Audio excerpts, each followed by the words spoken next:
I think there is a lot to unpack there, but one that I've been sharing a lot recently is that you don't gain confidence through your wins. Sometimes that can even breed imposter syndrome, That's or right. you don't learn anything, but you gain confidence by going through difficult times, the losses, and then overcoming them, learning from them, and learning to continue to fight through those types of challenges. And I think that is a big one that you have to learn in sports. You're not going to, make every shot. You're not going to win every game. And the only way to get better is to keep playing. And I think Yeah. that's a great lesson for sales. And it probably takes us to behavior here as well, because I think some of that is just the way that athletes go about their plan and their goals, and the actions that they take is significantly different, and they might tie together here, so don't feel free to wander between the attitude and Mhm. behavior bucket, but I think it is significantly different, isn't it? Yeah, and I do think that, for every one of these concepts, you can, depending on which way you turn it and which way you look at it, um, is it an attitude? Is it a behavior? But if we talk about behavior, one of the things I think about in the world of athletics is is the idea of embracing the grind. Mm. Um, Steph Curry had a great quote. He said, "I'll do the same boring drill every single day, thousands of times, so that when I need to do it in a game, it's automatic." And I think a lot of salespeople make a sales call seem more like comedy night or improv night at the comedy club, where they're sort of winging it and they're reacting in the moment. And great performers, that's not how they operate. They are deliberate. They are focused on the vital few.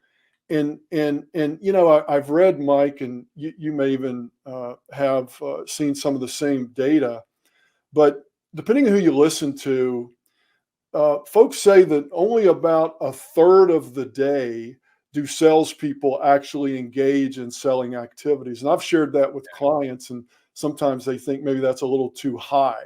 And so I think what great athletes do and great performers is they focus on the absolute vital things. And I hear a lot of average performers say things like, well, I don't have time. I know I need to prospect to reach my goals, but I don't have time. And I don't think time management is really a thing. I think it's more about priority management. I tell my clients, never say I'm too busy, just say it's not a big enough priority. So I think one behavior is embracing the grind and focusing on the vital few things and creating muscle memory with your process. Does that resonate with you, Mike? It does. And I think what I heard out of that was that salespeople who are successful like the calls. They even enjoy the losses. They enjoy the challenge, the conversation that they're having. They enjoy the practice. Athletes, you can't play professional athletics if you don't enjoy the practice, because you don't get to play games that often, right? That's right. So I love that. And I think that when we enjoy the process, it doesn't really matter on the outcomes. And Steve Buckner made a comment here on LinkedIn as well, that being emotionally detached is important in sales and in sports. That I think if you get yourself all worked up that we got wins, and oh my gosh, we're winning, or I'm not this good, or you get beat up on any losses, or I just missed a shot and you overthink it. That's the stuff that all comes through practice and through the experience, that you can't get it in a classroom, and you can't get it by randomly winging it every day. you, Yeah. you have to do it with intention. Yeah, and I think about just what are the things, and of course, if you're a Sandler client, this makes sense, and if you're not a client, it's easy to connect the dots. But things like your 30-second commercial and your upfront contract and being able to manage a pain conversation, like these are things that are pretty much short of some nuance, but they're pretty much the same every time. And I tell my clients, like, I should be able to call you at 3 a.m. and say, hey, Bob, tell me your upfront contract, and you should just have it in the stage. And I don't know that enough salespeople have it down to that level. And I think to be a champion, to reach our potential, I think that's something that we can all work on. Yeah, I forget what the famous quote is now, but amateurs practice until they get it right, and professionals practice until they can't get it wrong. Yeah. And I think that's a great line for our behaviors and what we need to do to really prepare and do our job well. Yeah. Anything else in the attitude or behavior bucket, or should we move on to technique? What do you think? Well, I think there's probably one area that I would probably put under. I don't know if it goes under attitude or behavior, but I also think that if I look at my career as an entrepreneur, I had a breakthrough moment about a year and a half in, and the pillar that I would think about is thinking about peak performance through self care. And when I Mhm. think about self care, I think about the concept of spirit, mind, and body.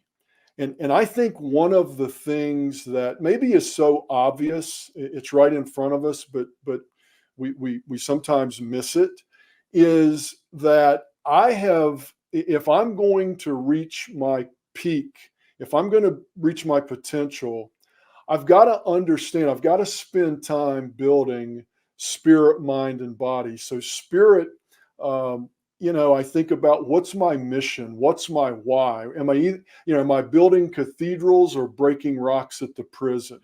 And I think about, like, what's my mindset? Am I focused on today, or am I focused on the past with regret, or am I worried about the future? And, it's a cliche. You hear athletes say, hey, one game at a time, stay in the present, don't get ahead of yourselves. And they're very focused on staying in the here and now because that's all we control. And then the other thing that I think salespeople miss and business professionals miss, and if I want to be a corporate athlete and perform, I've got to take care of my body. I've got to sweat a little bit every day. I've got to eat right.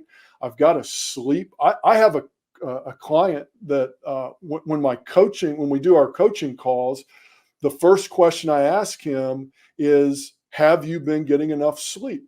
Because he is a completely different leader when he's sleep deprived.